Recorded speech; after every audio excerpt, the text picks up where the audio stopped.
Retour sur l'après-match des Bretons après leur élimination en huitième de finale de la Ligue Europa jeudi soir contre Arsenal.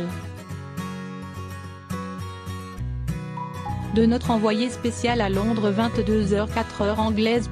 François-Henri Pinault, fils de François, patron du Stade Rennais, accompagné de Salma Hayek, sa femme et d'Olivier Létang, président délégué du club breton, en prend plein les yeux.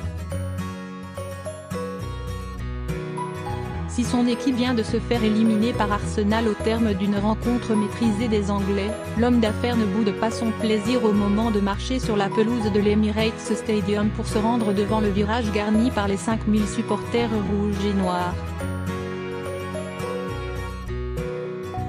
L'acclamation est totale. Le plaisir palpable. Un air d'Hollywood envahit l'enceinte londonienne. Le couple en profite pleinement. Applaudissements, selfies, tout y passe. L'engouement s'avère total, la communion sincère. Signe d'une soirée inoubliable pour le club breton, malgré l'élimination en huitième de finale, synonyme de fin d'épopée européenne.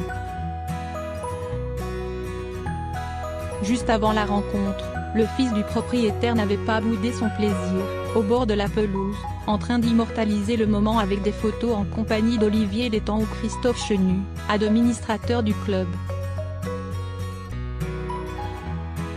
Tels des gamins heureux d'être là. Ni plus, ni moins.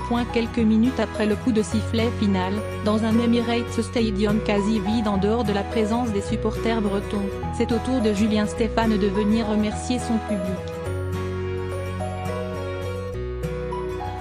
Pour le plus grand bonheur de fans touchés par le geste. Pendant 3 minutes, le coach rennais, accompagné de son président, prendra le temps pour apprécier le moment et savourer à sa juste valeur une communion non feinte.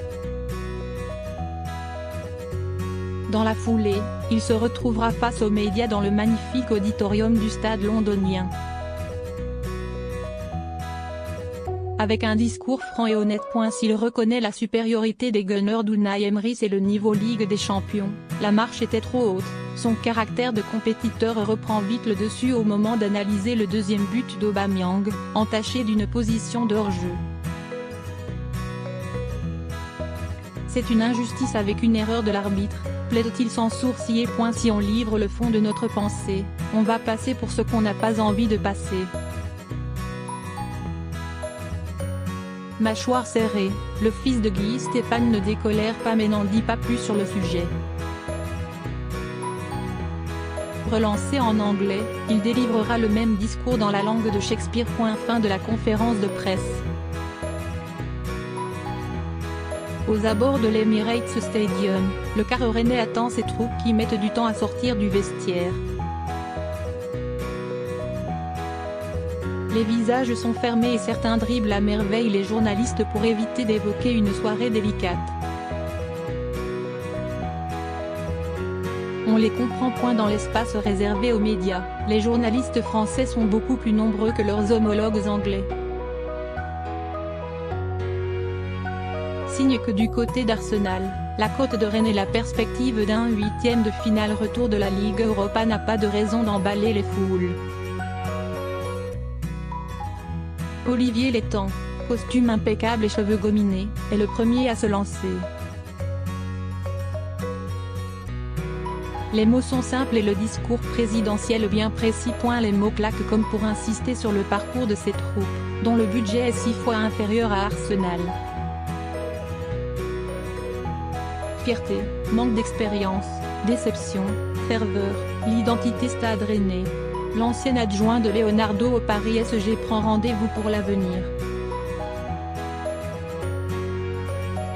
Et réitère sa volonté, ainsi que celle de son patron, de faire de Rennes un club qui compte dans le paysage du foot français.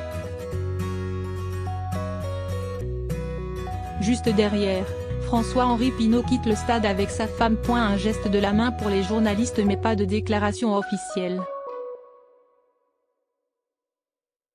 Le couple, qui habite à Londres, repart en toute discrétion. C'est aussi ça la marque du Stade Rennais. Silence, on bosse. Après les mots du président, certains joueurs prennent le temps de répondre aux questions des médias. Hatem Ben Arfa, Benjamin Bourigeaud, Clément Grenier, Bai Niang. Le discours reste le même entre fierté du parcours accompli et déception de l'élimination. Mais tous, beaux joueurs, mettent aussi en avant la supériorité des partenaires d'Alexandre Lacazette.